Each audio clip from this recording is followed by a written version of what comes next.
Môre, dis donderdag die 26ste Maart en ek hoop dat jy vandag iets van ware liefde leer wat jy nooit weer sal vergeet nie. Ons lees vandag uit Genesis 29 vanaf vers 15 tot 20. En die titel van ons dagstukkie is 7 jaar voel soos 'n paar dae. Dink 'n oomblik aan iets waarvoor jy bereid was om lank te wag. Iets waarvoor jy hard gewerk het. Iets wat die wag die moeite werd gemaak het. Jakob het dit geken. Laban vra vir hom, sou jy my verniet dien? Sê my wat jou loon moet wees. Jakob se antwoord kom sonder huiwering. In Genesis 29 vers 18 sê hy, en Jakob het Rachel liefgehad, daarom het hy gesê, ek sal u 7 jaar dien vir Rachel, u jongste dogter. 7 jaar, geen silwer nie, geen goud nie.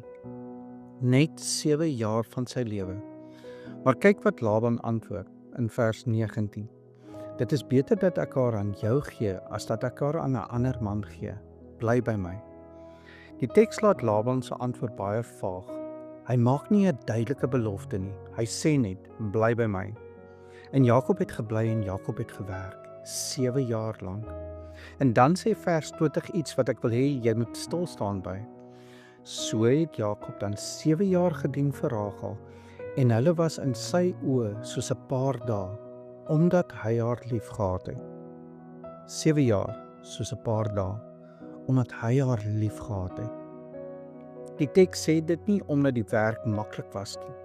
Die teks sê dit ook nie omdat die jare kort was nie. Die teks sê dit omdat ware liefde wag. Ware liefde werk. Ware liefde verander hoe jy tyd beleef. Maar hier is die groter prentjie. Jakob se 7 jaar is net 'n skadubeeld. In Efesiërs 5 vers 25 staan daar geskrywe: Manne, hê julle vroue lief, soos Christus ook die gemeente lief gehad het en homself daaroor oorgegee het. Jesus Christus het nie 7 jaar gewerk nie, hy het sy lewe gegee. En in Johannes 15 vers 13 staan daar: groter liefde het niemand as dit nie, dat iemand sy lewe vir sy vriende aflê. Dit is die liefde waarvoor Jakob se 7 jaar net 'n swak skadubeeld is. En hier is die evangelie in een sin. Jakob het 7 jaar gewerk vir sy bruid. Christus het sy lewe gegee vir sy bruid. Nie vir die mooiste soos Jakob nie, vir die sondige, vir ons. En dan in Hooglied 8 vers 7 sê dit: baie waters kan die liefde nie uitblus nie, en riviere kan haar nie wegspoel nie. Dit is die liefde van Christus vir sy bruid. Geen 7 jaar kan dit meet nie. Geen offer is groot genoeg om dit te beskryf nie. Kom laat ons bid. Here onsse God, dankie dat U 'n God is wat lief het. Dankie dat U liefde nooit verander nie. Dankie dat Christus homself oorgegee het vir sy bruid. Help ons om lief te hê soos U ons lief het. Help ons om te wag soos dit Jakob gewag het. En help ons om te onthou dat U plan nooit misluk nie, selfs wanneer ons keuses nie U keuses is nie.